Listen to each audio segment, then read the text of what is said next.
যা দিদি, তুমি এখনো রান্না করছো? তাহলে কাজে যাবে কখন? তুমি না বলেছিলে আজকে তোমার মাইনে দেবে? শোনো না দিদি, আমি কিন্তু বলেছিলাম তোমায় যে আমায় এবার একটা খুব সুন্দর নীল শাড়ি এনে দেবে। কথাটা কিন্তু মাথায় রেখো দিদি, ভুলে কিন্তু যেও না। আরে ছুটকি, আমার সব কিছু মনে আছে রে পাগলি। তোর দিদি সব কিছুই ভুলে যেতে পারে, কিন্তু তোর কোনো আবদার আমি কোনোদিন ভুলতে পেরেছি বল? শোন, লক্ষ্মী মেয়ের মতো তুই খাবারটা খেয়ে নিস, আর আমি রান্নাটা সেরে কাজে চলে যাব। জমিদার বাড়িতে কাজ করি, জানিসই তো কত কাজ আমার। এমনিতেই জমিদার গিন্নিমার শরীরটা বেশি ভালো না, তাই আমাকে বলেছিলেন যে একটু আগে আগে কাজে যেতে। কিন্তু দেখ না রে ছোটকি, আমি তো ঘুম থেকে উঠতেই অনেকটা বেলা হয়ে যায়। দিদি গো, তুমি আমার জন্য যা করছো সেটা কারোর জন্য কেউ করে না।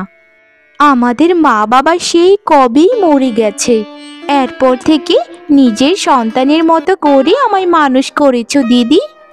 সত্যি বলতে মা বাবার আদর বেশি পাইনি আমি, কিন্তু আমার দিদির ভালোবাসার আদর পেয়েছি, এটাতেই আমি অনেক অনেক খুশি। এই যে দেখো না দিদি, তোমার কাছে সারা দিন কত শত আবদার করি, কিন্তু তুমি আমার কোনো আবদারই ফেলোনি। সব সময় আমার সকল আবদার তুমি পূরণ করেছো। তুমি আমার খুব ভালো দিদি। হয়েছে ছোটকি, হয়েছে, আর আমাকে ভালোবাসতে হবে না। এখন যা, তুই গিয়ে হাত মুখগুলো ধুয়ে আয়। আমি জানি রে, তুই খাবার নিজে থেকে কোনো দিন খাবি না, তাই আমি তোকে খাইয়ে দাইয়ে তারপর কাজে যাব। আরে সরলা যে, আজকেও তুই কাজে দেরি করে আসলি? তোকে না গতকালকে বলে দিয়েছিলাম যে আমার শরীরটা বেশি ভালো না, তাড়াতাড়ি কাজে চলে আসিস, কিন্তু তুই তো আমার কোনো কথাই শুনিস না। ক্ষমা করবেন গিন্নিমা, আসলে হয়েছে আমার ছোট বোনটা অনেক জ্বালায় আমাকে। এই যে দেখুন না, আমার ছুটকিটা সারাটা দিন না খেয়ে পড়ে থাকবে। খাবারের সময় হলেই তার কত বাহানা, তাই রান্না করে তাকে খাইয়ে তারপর কাজে এলাম। আর এমন ভুল হবে না গিন্নিমা, আমাকে ক্ষমা করে দিন। আরে বাদ দে তো, তোকে আমি কি বেশি কিছু বলি রে? তুই একটু দেরি করে কাজে আসলেও তোকে আমি কাজ থেকে কোনো দিন বের করব না। তোকে দেখলে আমার বড্ড মায়া হয় রে, কারণ তুই অনাথ, তোর বাবা মা এই পৃথিবীতে বেঁচে নেই। ছোট বোনটাকে নিয়ে কত সুন্দরভাবে সংসারটা সামলাচ্ছিস। তোকে দেখে আর ৮-১০টা মেয়ের শিক্ষা লাভ করা উচিত।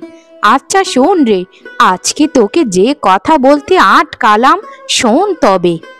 হ্যাঁ হ্যাঁ বলুন গিন্নিমা, কি কথা আমায় বলবেন?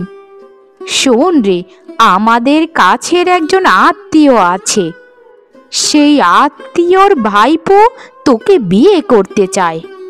ওরা আর্থিকভাবে খুবই ভালো, ছেলেটাও মন্দ নয়। তুই যদি রাজি হস তাহলে তাদের সাথে কথা বলতে পারি।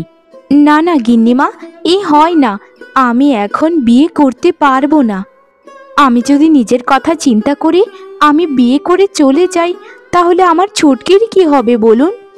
না না, আমি ছুটকিকে সন্তানের মতো মানুষ করেছি ছোট থেকে, তাকে ছেড়ে তাকে ফেলে দিয়ে আমি নিজের স্বার্থ উদ্ধারের জন্য একা যেতে পারি না। সেটা তো বুঝলামই, কিন্তু তোর বয়সও তো কম হয়নি, এভাবে আর কতদিন থাকবি বলতো? মেয়ের বয়স হলে বিয়ে করবে, স্বামী সংসার করবে, এটাই তো নিয়ম রে। তুই রাজি হয়ে যা, এটাই তোর জন্য ভালো হবে। আর তোর ছোট বোনটাকে আমার এখানে কাজে রেখে দিস, তাহলে তারও তো একটা কর্ম জুটবে বল। গিন্নিমা, প্রথম কথা হচ্ছে সমাজের কথা বাদ দিন। আমি যখন 2 দিন না খেয়েছিলাম তখন তো সমাজ আমাকে খেতে দেয়নি। আমি যখন অসুস্থ হই সমাজ তো আমাকে দেখেও না। তাহলে সমাজের কথা চিন্তা করে কেন আমি বিয়ে করব বলুন? আর দ্বিতীয়ত হচ্ছে আমি ছুটকিকে কোনো দিন কাজে পাঠাবো না। দরকার হলে এই সমাজের নিয়ম ভেঙে আমি যেদিকে ইচ্ছে সেদিকে চলে যাব ছুটকিকে নিয়ে। তবু আমি বিয়ে করতে পারবো না গিন্নিমা, কোনো দিন না। আপনি আমাকে ক্ষমা করে দিন গিন্নিমা, আমার কাজ করার এখন সময় হয়ে গেছে, বাড়িতে আবার তাড়াতাড়ি একটু পৌঁছতে হবে। ঠিক আছে রে, তোর যা ভালো মনে হয় তুই সেটাই কর, জোর করে তো আর কিছু করা যায় না। তবে বোনের প্রতি বোনের ভালোবাসা আমি এরকমটা জীবনেও দেখিনি। তোরা দু বোন দীর্ঘজীবী হ রে, দীর্ঘজীবী হ।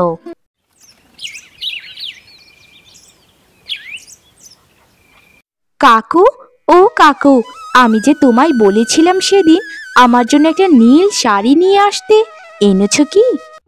তা সরলা, আজকে কি মাইনে পেলি নাকি? বোনের জন্য তো খুবই চিন্তা করিস দেখা যায়। বোন একটা নীল শাড়ি চেয়েছিল বলে আমাকে পাগল করে দিয়েছিলিস। তোর ওই শাড়িটা আমি এনেছি রে, এনেছি। নিজের জন্য কিছু কিনবি না মা? কাকু, আমার অনেক শাড়ি আছে, কিন্তু ছুটকির একটা নীল শাড়ি খুবই পছন্দ ছিল। তাই তো প্রত্যেক মাসে আমার মাথাটা খেয়ে ফেলে যে দিদি কোন দিন আমায় সেই শাড়িটা এনে দেবে। তুমি এক কাজ করো কাকু, আমি অর্ধেক টাকা দিয়ে দিচ্ছি, আর অর্ধেক টাকা কিন্তু আমি আগামী মাসে দেব, বুঝেছো? শাড়িটা কিন্তু আমায় বাকিতে দিতেই হবে তোমায়। আচ্ছা রে মা, সে দেবক্ষণ। কিন্তু একটা কথা জানিস তো, তোদের দুজনের ভালোবাসা দেখলে না আমারই খুব হিংসে হয়। একটা বোন আরেকটা বোনকে এত ভালোবাসতে আমি কোনো দিন দেখিনি। তোদের সংসারটা এত পরিপাটি যে কেউ বলবে না যে তোদের মা বাবা নেই। আসলে হয়েছে কি কাকু, আমি তো একটু হলেও মা বাবার ভালোবাসা পেয়েছি, কিন্তু আমার ছুটকি যখন 7 মাস বয়স তখন আমার মা বাবা দুজনেই একটা দুর্ঘটনায় মারা যায়। সে তো মা বাবার ভালোবাসা বলতে কিছুই পায়নি। জন্মের পর আমাকেই মা বাবা ভেবে বড় হয়েছে। তাই তো তার সকল আবদার আমি পূরণ করি, তাকে কোনো রকম কষ্ট পেতে দেই না। তোরা সারা জীবন এভাবেই মিলেমিশে থাকিস মা। এই নে ধর শাড়ি। তোমায় অনেক ধন্যবাদ কাকু, ছুটকি যেরকমটা বলেছিল ঠিক সেরকম শাড়ি এটা। আর শোনো কাকু, আমি কিন্তু আগামী মাসে মাইনে পেলেই তোমার বাকি টাকাটা দিয়ে দেব, এর আগে কিন্তু আমায় কিছু বলতে পারবে না। আমি যাই কাকু। আরে বাস, এটা তুমি কি করলে দিদি? আমি যেটা কল্পনা করতাম ঠিক সেই শাড়িটাই তুমি নিয়ে এসেছো। তুমি অনেক ভালো দিদি, তুমি অনেক ভালো, আমার লক্ষ্মী দিদি। এই শাড়িটা পরে আমি সবাইকে গিয়ে দেখাবো যে দেখ আমার দিদি আমার জন্য কত সুন্দর শাড়ি এনেছে। হয়েছে হয়েছে, শোন ছোটকি, আগে তো শাড়িটা পরে আমায় দেখা, তারপর যাকে ইচ্ছে তাকে দেখাস। আগে তো তোর দিদি দেখিনি যে আমার সুন্দরী ছুটকিকে কতটা সুন্দর লাগছে। আচ্ছা ঠিক আছে দিদি, আমি এখনই পরে আসছি শাড়িটা, তুমি 2 মিনিট এখানেই দাঁড়াও। বাহ বাহ, আমার ছুটকিকে তো একদম পরীর মতো লাগছে। তুই অনেক সুন্দরী তো ছুটকি, তোর গায়ে নীল শাড়িটা যা মানিয়েছে না কি বলবো। আমার লক্ষ্মী বোনটা কত বড় হয়ে গেল দেখতে দেখতে। তোকে খুব সুন্দর লাগছে ছুটকি, খুব সুন্দর। যা যা, একবার আয়নায় গিয়ে দেখ না তোর মুখটা, কত সুন্দরী তুই। আলাদা করে আয়না লাগবে কেন দিদি? তুমি তো আমার আয়না। তুমি যখন বলছো আমায় সুন্দরী লাগছে, তাহলে আমাকে সত্যিই সুন্দরী লাগছে। আসলে দিদি, তুমি আমার দিদি নও, তুমি আমার বাবা মা, আমার বাবা মা। একদম কান্না করবি না ছোটকি, তুই যদি কান্না করিস তাহলে কিন্তু আমিও কান্না করব, বুঝেছিস? যা যা ছুটকি, এখন গিয়ে সবাইকে দেখিয়ে আয় যে তোকে কতটা সুন্দর লাগছে। আচ্ছা ঠিক আছে দিদি, তাহলে আমি যাই কেমন? তুমি একটু বিশ্রাম নাও। আচ্ছা রে পাগলি, আমার কথা অত ভাবতে হবে না তোকে, তুই যা তো এখন। আর শোন, সন্ধ্যা হবার আগে কিন্তু ঘরে ঢুকবি, না হলে কিন্তু মার খাবি।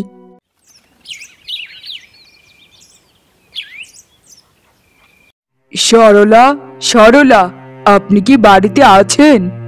দয়া করে একটু বাইরে বেরিয়ে আসুন, আপনার সাথে একটু গুরুত্বপূর্ণ কথা ছিল।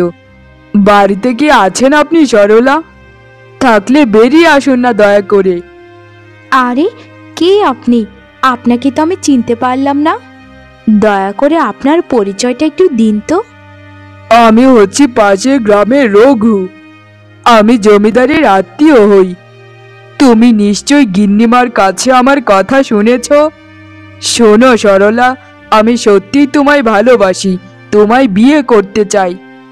গিন্নিমার বাড়িতে যেদিন আমি বেড়াতে এসেছিলাম সেদিন তোমায় আমি দেখেছিলাম। এরপর সিদ্ধান্ত নিয়েছি বিয়ে যদি করতে হয় তোমায় করব। গিন্নিমাকে আমি সেদিনই বলেছিলাম আপনাকে বলতে। আজ গিন্নিমা জানালো যে আপনি নাকি বিয়ে করতে চান না। দয়া করে আমার কথাটি মেনে নিন, আমাকে বিয়ে করুন। সারা জীবন রাজরানীর মতো করে রাখবো আপনাকে। আপনি আমাকে যতই লোভ দেখান না কেন, আমি আপনাকে বিয়ে করতে পারবো না। শুধু আপনাকে কেন, আমি কাউকেই কোনোদিন বিয়ে করব না। গিন্নিমার কাছ থেকে তো আপনি শুনেই নিয়েছেন যে আমি কেন বিয়ে করব না। আমার সিদ্ধান্ত চূড়ান্ত। আমি সারা জীবন আমার বোনকে ঘিরে বেঁচে থাকতে চাই। আমার বিয়ে হয়ে গেলে তাকে দেখবে কে বলুন? আপনি এত চিন্তা করবেন না সরলা, সেই উপায়ও আমার কাছে আছে। আমি শুধু আমার পরিবারে একা নই, আমার ছোট ভাইও আছে আমার সাথে। আমরা দু ভাই যদি আপনাদের দু বোনকে বিয়ে করি তাহলেও কি রাজি হবেন না বলুন? আমি দিব্যি করে বলছি, আমি সত্যিই আপনাকে খুবই পছন্দ করি। দেখুন রঘু, আমি এই সিদ্ধান্ত কখনোই নিতে পারবো না। আমার বোন যা বলবে আমি তাই করব। তার সিদ্ধান্ত ব্যতীত আমি কাউকে কোনো আশা দিতে পারবো না। আপনি এখন চলে যান আমার বাড়ি থেকে। কেউ দেখে নিলে খুব গড়বড় হয়ে যাবে। সে ঠিক আছে, কিন্তু শুনুন সরলা, আমি যতদিন না আপনাকে বিয়ে করতে পারি ততদিন বিয়ে করব না। আপনার অপেক্ষায় আমি সারা জীবন থাকব। আমি তাহলে আসি, আর আপনারা সবসময় ভালো থাকবেন। দিদি, আজকে আমার জন্য এত কিছু ভালো মন্দ কেন রান্না করতে গেলে? তুমি কেন যে পাগলামি শুরু করেছো দিদি, আমি কিছুই বুঝতে পারি না। এই খাবারের টাকাগুলো যদি থাকতো তাহলে আমাদের 2-3 দিন অনায়াসে চলে যেত। কেন দিদি, বলো তো কেন? তুমি এত কষ্ট করে টাকা উপার্জন করো, সেই টাকা দিয়ে আমার পেছনে কেন ওড়াও? নিজের কথা কি কোনো দিন ভাববে না দিদি? আমার পেছনে যদি সারাটা জীবন কাটিয়ে দাও তাহলে তোমার কি হবে দিদি? আমার আর ভালো লাগছে না দিদি, তুমি নিজের ব্যাপারে একটু ভাবো। কি রে ছুটকি, তোর হঠাৎ আবার কি হলো? এরকম কথা বলছিস যে? তোকে কেউ শিখিয়েছে এসব কথা, তাই তো? না হলে এই কথা তুই নিজে থেকে কোনো দিনই বলতিস না। তুই তো জানিস ছুটকি, আমি তোকে রেখে কোথাও যাব না কোনো দিন। কারণ তুই আমার জীবন, তুই আমার সব। আর পাকা পাকা কথা বলতে হবে না, এবার খাবারটা খেয়ে নে তো। তোর খাবার খাওয়া দেখলে না আমার সত্যিই অসম্ভব ভালো লাগে। দিদি, আমি কিন্তু সেই তোমার ছোট্ট বোনটি নেই। আমার কিন্তু যথেষ্ট বোঝার বয়স হয়েছে। আজকে কি পাশের গ্রামের রঘু দাদা আসেনি তোমায় দেখতে? তোমাকে না কত জোর করে বলল তাকে বিয়ে করতে, কিন্তু তুমি তো তার কোনো কথাই শোনোনি। তোমার মুখে সেই একটাই কথা যে আমি বিয়ে করব না। এভাবে কি হয় দিদি? তুমি বলো, আমার জন্য তোমার সারা জীবনটা কেন নষ্ট করবে? আমি চাই দিদি, তোমার যেন একটা সংসার হয়, তুমি একটু সুখী থাকো। আর কত আমার পেছনে খাটবে দিদি বলো? ছোটকি, তুই কিন্তু এখনো অনেক ছোট, তাই এত কিছু বুঝিস না তো। তোকে যা বলেছি তুই শোন। আমি এখন বিয়ে টিয়ে করতে পারবো না। তোর একটা ব্যবস্থা করব, তারপর নিজের কথা ভাববো, এর আগে নয়। এর থেকে ভালো তো আমি মরে যাই। তুই এখন খাবারটা খা বলছি ছুটকি, আর একটাও কোনো কথা বলবি না।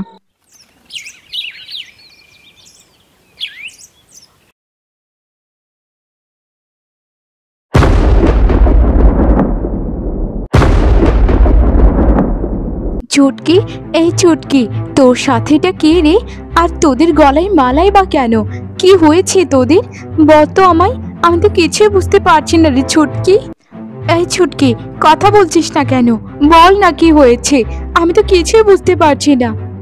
কেন তুমি বুঝতে পারছো না দিদি? দেখছো না আমি বিয়ে করেছি? আর আমার স্বামীকে একটু সম্মান দিয়ে কথা বলো।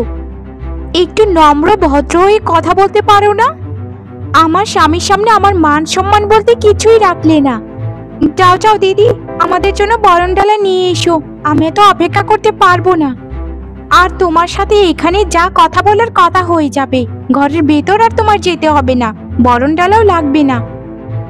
মানে ছুটকি, তুই তুই কি বলছিস? আমি কিছুই বুঝতে পারছি না, একটু খুলে বল তো।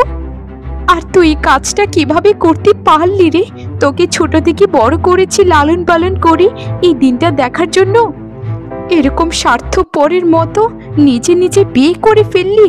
আমাকে একবারও জানানোর চেষ্টা অন্তত করতিস, দেখতিস আমি কি বলতাম। কিন্তু তুই তো আমাকে জানালি না রে। আজ কি মনে হচ্ছে জানিস রে ছুটকি, সারাটা জীবন যার জন্য খেটেছি সবগুলোই বৃথা ছিল, সব আমার বৃথা। আচ্ছা ঠিক আছে, বিয়ে যখন করেই ফেলেছিস তাহলে ভালোই হয়েছে। তোর জন্য আশীর্বাদ করি ছুটকি, সুখী হ। শুধু সখী বললে হবে? শোনো, আমি কিন্তু সবকিছুই জানি। তুমি ওর বড় দিদি ঠিক আছে। আমার বউ আমাকে বলেছে তোমার মা বাবা নাকি দুজনের নামে সমান ভাগে সম্পত্তি দিয়ে গিয়েছিল। তাই এই দিক বিবেচনা করে তোমাকে তো একাই শুধু ভোগ করতে দিতে পারি না এই বাড়িঘর। আমি আর আমার বউ এখন থেকে এখানেই থাকবো, বুঝেছ? আর তুমি যেখানে কাজ করতে সেখানেই কাজ করবে। আমরা শুধু বসে বসে খাবো আর তুমি টাকা এনে দেবে আমাদেরকে। হা হা হা। পুরো জীবনটাই তো ছুটকির জন্য দিয়ে দিলাম, কিন্তু ছুটকি আজ আমার মনটা ভেঙে চোরমার করে দিল। না, এর শেষটা আমি করে দেই। শোনো ভাই, এই বাড়িঘর সম্পত্তি সব কিছুই দু বোনের নামে রয়েছে, কিন্তু আমার এসবের কিছুর দরকার নেই। আমি সবকিছু তোমাদেরকে দিয়ে গেলাম। আমি এ গ্রাম ছেড়ে চলে যাচ্ছি সারা জীবনের মতো। তুমি আমার বোনটাকে সুখী রেখো ভাই, সুখী রেখো। এই পৃথিবীর মানুষ এত নিষ্ঠুর, এত পাষাণ, এত নির্দয়, যে বোনের জন্য আমি বিয়ে পর্যন্ত করিনি কোনোদিন।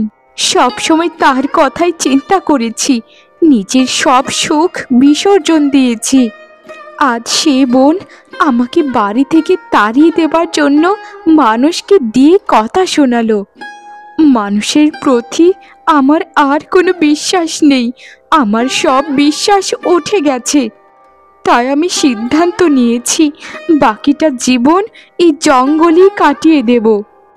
যতদিন না পর্যন্ত বেঁচে আছি ততদিন পর্যন্ত ছুটকির সেই সুখের দিনগুলো আঁকড়িয়ে বেঁচে থাকবো, যখন ছুটকি শুধু আমাকেই ভালোবাসতো। ছুটকি রে ছুটকি, তুই সারা জীবন সুখী থাকিস, শান্তিতে থাকিস, এই প্রার্থনাই তোর বড় বোন করি সারা জীবন। ছুটকি, ছুটকি।